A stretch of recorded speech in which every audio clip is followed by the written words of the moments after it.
Hi children, welcome back to MS Physics.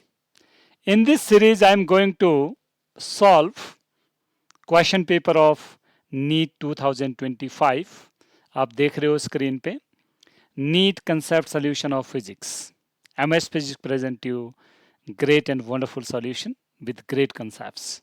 So dear children, I am trying to solve the question by different manners, by different ways, by different methodology.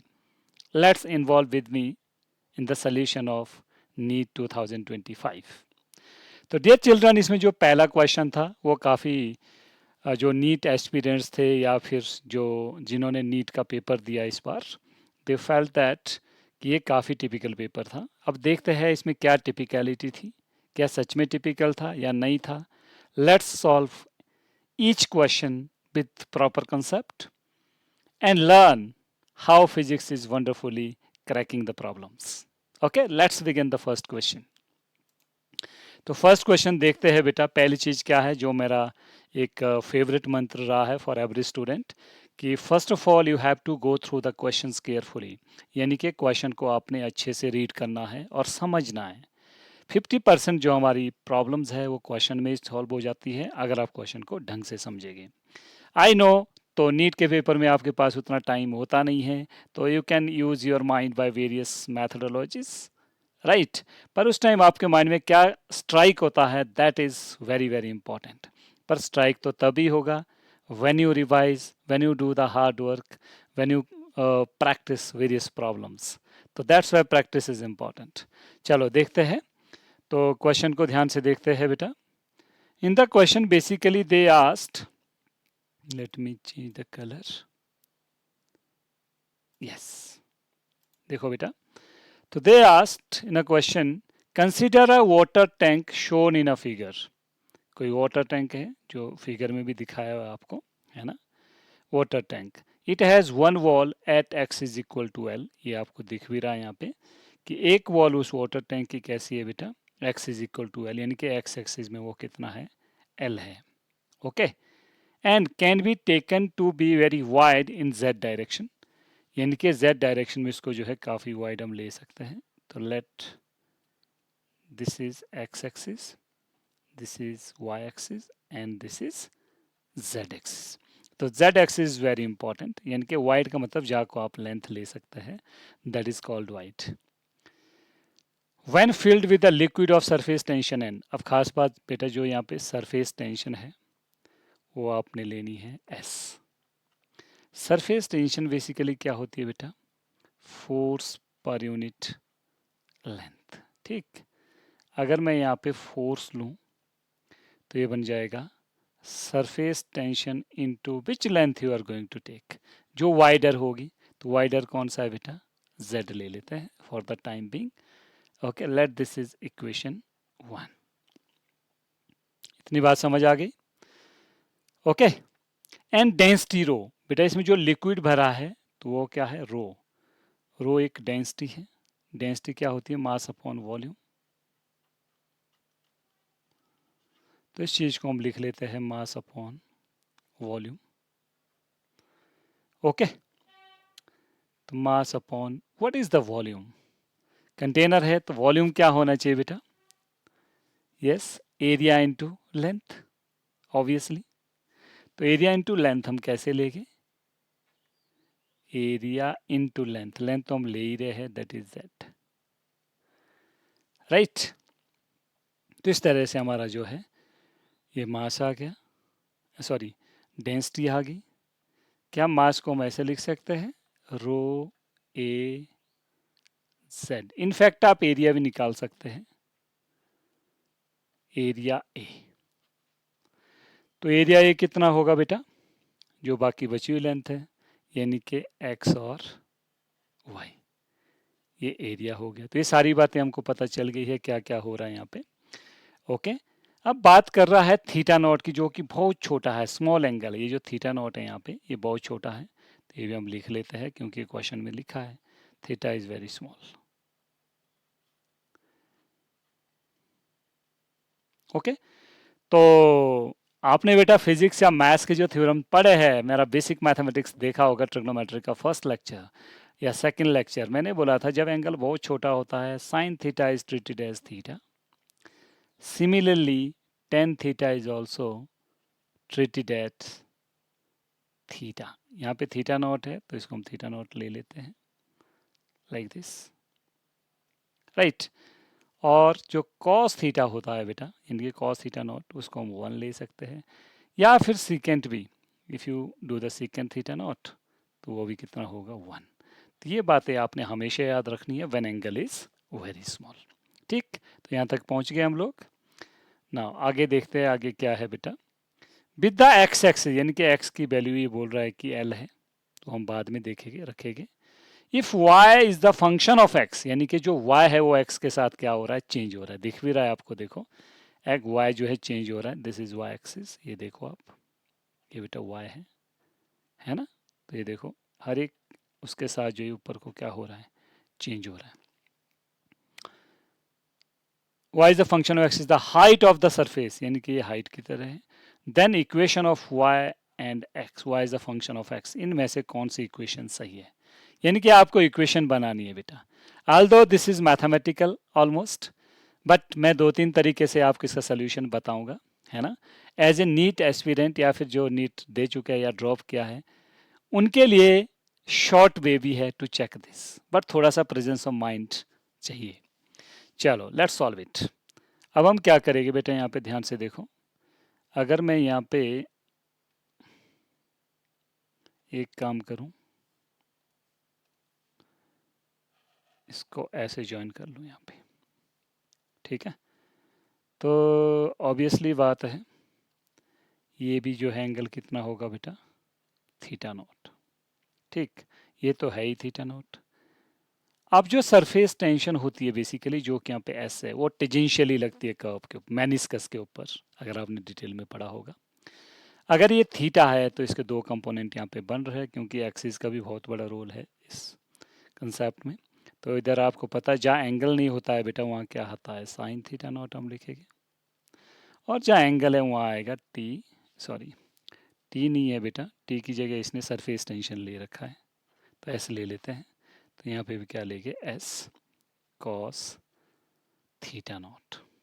ये चीज़ हमारे पास आई है, right. अगर मैं ध्यान से देखूं किसी छोटे से मास के लिए इसको कर रहा हूं, क्योंकि निकालना क्या है बेसिकली, मैंने निकालना है डिफरेंशियल एलिमेंट. तो छोटा सा मास ले लेते हैं और मान लो वेट नीचे के लिए होगा, ऑलवेज वेट कहाँ होगा बेटा, नीचे के लिए. ये रिजल्टेंट वेट है ना. रिजल्टेंट वेट है, हर जगह वेट कहाँ लेते हैं हम, फ्रॉम द सेंटर. बट इस वेक्टर्स को मैंने ऐसे दिखा दिया है तो हर जगह ऐसे कंपोनेंट हो गए ऊपर नीचे. तो अब हम लिख सकते हैं जो एस साइन थीटा, यानी कि फोर्सेस को मैं बैलेंस करूंगा. बट ये तो सरफेस टेंशन है, हमको क्या चाहिए, फोर्स. तो क्या करना पड़ेगा बेटा, इसको z से मल्टीप्लाई करना पड़ेगा यहाँ पे, तभी फोर्स जो है बैलेंस हो गई, राइट. तो यहाँ पे हम क्या करेंगे, z. तो ये हो गया z S sine theta naught, ऐसे कर सकते हैं, इज इक्वल टू mg. मास जो है टोटल लिक्विड का है तो इसलिए हम मास को ऐसे लिखेंगे इनटू वॉल्यूम. तो ये बन जाएगा बेटा रो Vg, है ना. रो भी मास हो गया, वॉल्यूम भी डाल ही दो, रो वॉल्यूम है एरिया इनटू जेड, एरिया भी डाल ही दो तो ये बनेगा रो जी भी है बेटा साथ में, रो चीज़ को मैं हटा देता हूँ यहाँ से, रो एक्स वाई जेड इंटू जी, राइट. अब बात तो ये है कि एंगल बहुत छोटा है, तो एंगल बहुत छोटा है तो टेन थीटा कितना होगा, थीटा नॉट. साइन थीटा भी कितना होगा बेटा, थीटा. और कॉस थीटा 1 होगा. तो अगर हम यहाँ से देखें, क्या मैं साइन थीटा को टेन थीटा भी लिख सकता हूँ, क्योंकि दोनों बेटा है तो इक्वल है थीटा नॉट के जब स्मॉल एंगल है. अगर मैं टेन थीटा में इसको लिखूँ यहाँ पे, तो टेन थीटा बेसिकली होगा क्या यहाँ पे, है ना. स्मॉल के लिए हम ले रहे हैं, बहुत स्मॉल, तो हम लेंगे वैसे तो y अपॉन एक्स होगा, है ना. बट हम ले रहे हैं डिफरेंशियल एलिमेंट के लिए, एक छोटे से एलिमेंट के लिए, क्योंकि एंगल बहुत छोटा है तो इधर को बेटा dy आएगा, यानी कि ये स्लोप है बेसिकली, ये क्या होगा dx। तो मैं डायरेक्टली लिख लेता हूँ dy अपॉन dx, यानी कि टेन थीटा और sine theta, theta not sorry, ये किसके इक्वल हो गया बेटा dy बाय dx। तो मैं यहाँ पे लिख लेता हूँ z एस सरफेस टेंशन हो गई, साइन थीटा नॉट को मैं लिख सकता हूँ dy अपॉन dx, क्योंकि टेन थीटा के इक्वल होगा, which is equal to rho X Y Z into G. तो बेटा z से z यहीं कैंसिल कर दो, है ना। तो थोड़ा सा मैं इसको ऊपर को ले लेता हूँ, ये देखो I'll solve it। तो बेटा यहाँ से dy बाई डी एक्स मुझे एक साइड चाहिए, क्योंकि मुझे d square y by d x square निकालना है। तो dy बाई डी एक्स आ गया एक साइड, s चले जाएगा दूसरी साइड, तो ये बनेगा रो अपॉन s, है ना, इंटू एक्स वाई इंटू जी, ऐसा कुछ हमारे पास बनेगा। बट हमको निकालना क्या अकॉर्डिंग टू क्वेश्चन, हमको निकालना डबल डिफरेंशिएशन, यानी कि सेकंड डेरिवेटिव ऑफ y, है ना। तो एक बार और डिफरेंशिएट कर लेते हैं with respect to x, d square Y upon D x square, दो बार हो गया डिफरेंशिएट। तो बेटा जो x है, x का डिफरेंशिएशन कितना होगा 1, है ना, और y उसका कॉफिशिएंट है वो बाहर आ जाएगा, तो आपके पास बनेगा रो y g, x का तो 1 आ गया, डिवाइडेड बाय s, s क्या है सरफेस टेंशन। अब देखते हैं फाइनली हमारे पास क्या आया है, d square Y upon D x square, ये बेटा आपके पास आया है rho y g upon s. Okay, तो ये हमारे पास आ रहा है, देखते हैं कौन सा ये हमारा सोल्यूशन है, विच ऑप्शन इज करेक्ट। तो rho G Y upon S, second option सही लग रहा है ना। ये तो हुआ एक तरीका बेटा, क्या तरीका, when angle is very small, जो कि दे भी रखा है यहाँ पे।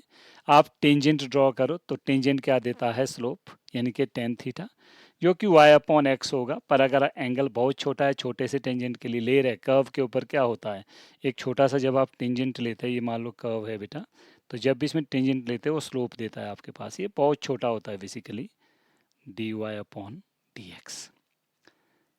ठीक है, अभी मैं कैलकुलस स्टार्ट करने वाला हूँ बेसिक मैथमेटिक्स लेक्चर्स में, प्लीज़ वेट देम, राइट। तो कैलकुलस में सारी चीज़ें क्लियर हो जाएगी, slope, area, everything, but right now it is demanding here, तो तभी जो है मैंने इसको सॉल्व किया। तो आप भी एक बार ऐसे ट्राई करिए, देखिए क्वेश्चन में क्या है, टफ है चाहे आसान है, but you are learning so many things here. अच्छा, एक तो ये तरीका है बेटा, दूसरा एक डायरेक्ट तरीका है जो आप मैथ से उठा सकते हैं, डिफरेंशिएशन से, डबल डिफरेंशिएशन से, जो कि कॉन्सेप्ट है रेडियस ऑफ कर्वेचर, यानी कि कोई भी कर्व्ड लाइन है उसका रेडियस आप कैसे निकालते हैं, रेडियस ऑफ कर्वेचर।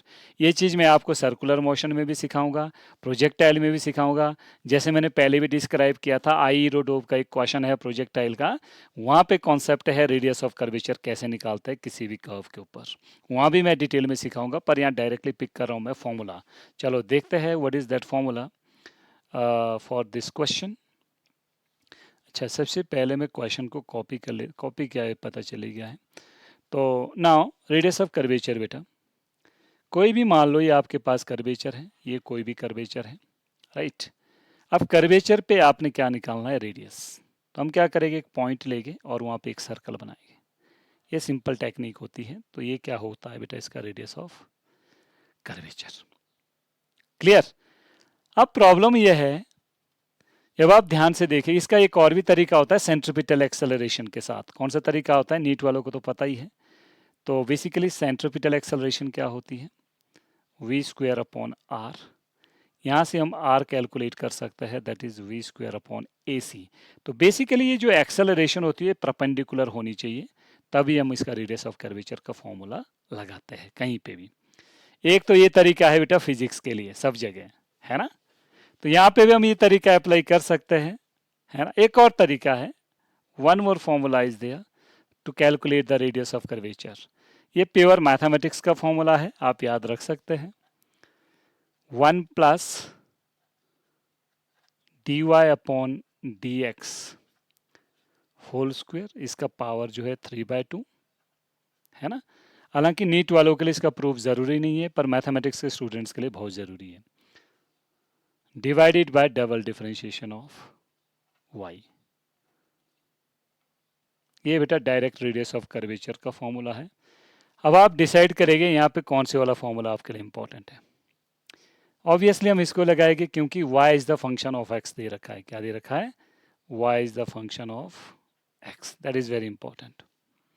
ठीक है बेटा, अगर कहीं वेलोसिटी और एक्सेलरेशन हो तो ये लगा सकते हैं, easily will get the answer, but यहाँ पे तो इसकी डिमांड है, ये चीज़ हमको निकालनी है बेसिकली। तो मुझे उसके लिए dy बाई डी एक्स की वैल्यू चाहिए और बात बन गई।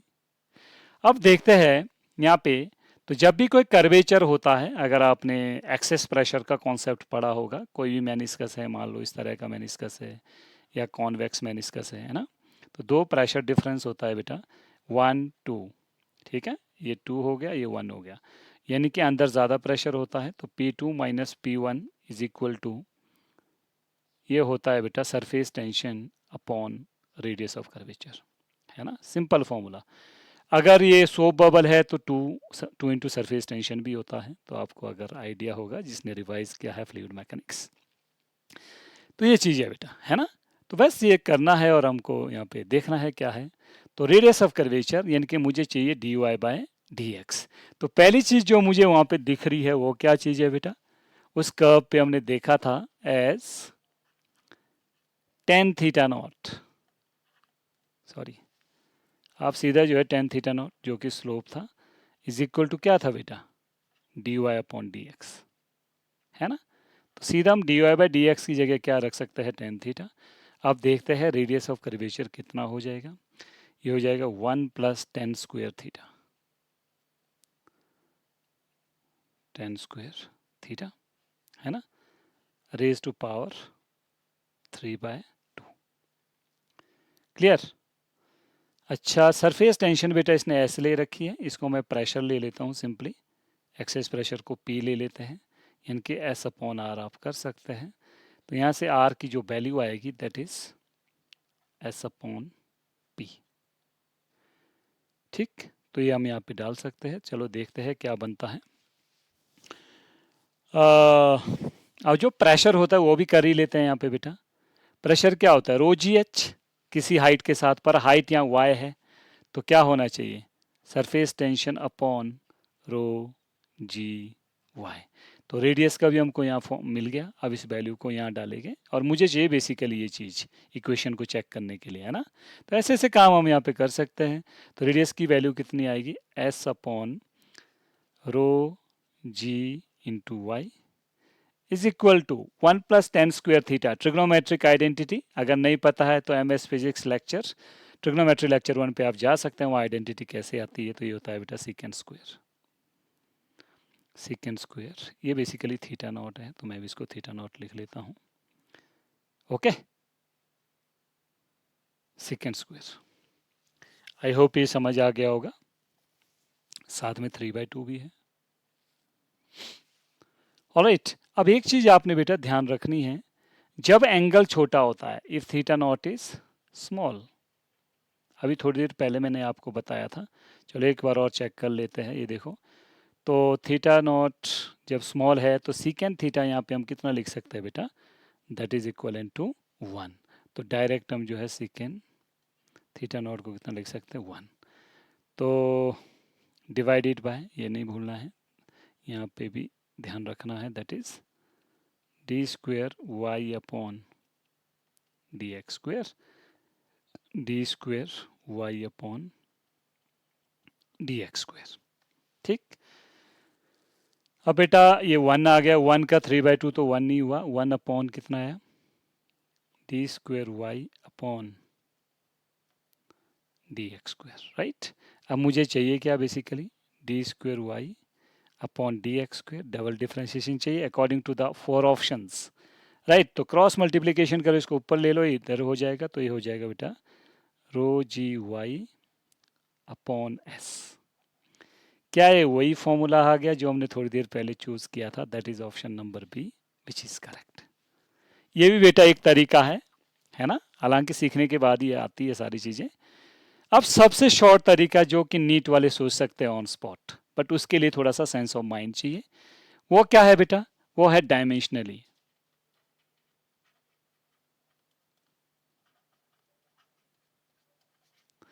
डायमेंशनली आप चेक कर सकते हैं कि कौन सा फॉर्मूला आपके लिए सही है। ठीक है, तो एक बार देख लेते हैं 4 ऑप्शन कौन से थे। तो मैं उन 4 ऑप्शन को जो है यहाँ पे लिख लेता हूँ, कॉपी करके आगे देखते हैं, इनको चेक भी करते हैं, थोड़ा सेंस ऑफ माइंड भी लगाते हैं। ये देखो बेटा, ठीक है, तो अगर हम ध्यान से देखें यहाँ पे फर्स्ट और सेकंड ऑप्शन जो है डायमेंशनली सेम है, और ये वाला डायमेंशनली रॉन्ग है, ये भी डायमेंशनली रॉन्ग है। यानी कि डायमेंशनली जब आप चेक कर रहे हैं, क्यों रॉन्ग है, क्योंकि ये d square Y upon D x square है बेटा। तो मैं आपको बता देता हूँ थोड़ा सा आइडिया, बाद में चेक करेंगे फिर रॉन्ग कैसे है। Basically D square Y upon D x square, इसका डायमेंशन फॉर्मूला बेटा क्या होगा, y क्या है, एक टाइप की लेंथ है y एक्सिस में, x क्या है वो भी लेंथ है x एक्सिस में। तो ऊपर तो सिर्फ y है तो l आएगा, नीचे बेटा x स्क्वेयर है, डी स्क्वेयर बाय डी का कोई रोल नहीं है, y अपॉन एक्स स्क्वेयर एक हिसाब से आप लिख सकते हैं, that is L square. Cancel हो गया एक l, तो आपके पास 1 अपॉन एल बचा, जो कि l माइनस 1 होगा। ठीक है, तो डेंसिटी होता है मास अपॉन वॉल्यूम, यानी कि एम एल माइनस 3, तो 3 तो रूट से कैंसिल हो नहीं सकता, तो एक तो ये प्रॉब्लम है ना। तो चलो देख लेते हैं। तो डेंसिटी का क्या फॉर्मूला है बेटा, मास अपॉन वॉल्यूम, यानी कि एम एल माइनस 3। अब बचा ग्रेविटी, तो ग्रेविटी का क्या डायमेंशन होता है, ये एक एक्सेलरेशन है एल टी माइनस 2। ठीक है, अब आई सरफेस टेंशन की बात, ये होती है फोर्स पर यूनिट लेंथ, यानी कि एम एल माइनस 2, ये तो फोर्स हो गया, डिवाइडेड बाय लेंथ, तो एक लेंथ कैंसिल हो गया, that is M T minus 2। ये अब चेक करते हैं एक एक में, बट इसमें माइंड में एक चीज़ रखनी, वो क्या है बेटा, वो बहुत ज़रूरी है आपके लिए। डायमेंशनली करेक्ट भी हो सकते हैं, बट एक चीज़ माइंड में आप रखेंगे, वो रखेंगे वाई, क्योंकि जब आप डबल डिफ्रेंशिएशन करेंगे तो एक्स का तो बेटा डिफ्रेंशिएशन 1 आ जाएगा, तो इसका मतलब ये तो रॉन्ग है। और इसमें y है ही नहीं, ये ऑलरेडी रॉन्ग है, इसमें भी y नहीं है, ये भी रॉन्ग है। ठीक है, इज इट क्लियर। तो इसका मतलब क्या हुआ, ये तो ऐसे ही रॉन्ग हो गए सारे, तो एक ही ऑप्शन बचा हमारे पास, उसको चेक भी कर लेते हैं। तो ये एक जजमेंट आप कर सकते हैं ऑन स्पॉट, नीट वाले जो स्टूडेंट्स हैं वो ऐसा कर सकते हैं। तो ये तो पता चल गया बेटा कितना आया, लेफ्ट हैंड साइड में देखो एल माइनस 1, तो राइट हैंड साइड में रो है जो कि एम एल माइनस 3 होगा, जी भी है जो कि एल टी माइनस 2 होगा, वाई है वो एल होगा, डिवाइडेड बाय सरफेस टेंशन जो कि एम टी माइनस 2 होगा। तो माइनस 2 कैंसिल हो गया, ठीक है, ये एल है, ये एल स्क्वेयर हो गया, एक एल कैंसिल हो गया, एम बी एम कैंसिल हो गया, दैट इज एल माइनस 1। तो डायमेंशनली ये बेटा करेक्ट है। ठीक है, तो ऐसा भी आप कर सकते हैं, तो B option is coming correct. तो these are the ways to deal with the things, but question really ये टिपिकल है as well as concern of the NEET students. But आपको पता है नॉन मेडिकल स्टूडेंट भी अब नीट का exam देते हैं, तो इसलिए कोई कॉम्प्रोमाइज़ नहीं है, आपको अच्छी तैयारी करनी पड़ेगी if you want to get the good merit. Okay, तो keep on watching MS Physics and wait for second, third, so on all 45 questions together. Thank you very much. Thanks a lot. And subscribe my channel and share these videos to your friend circle, to your elders, younger brother and sisters, so that they get benefited with this. Thank you very much.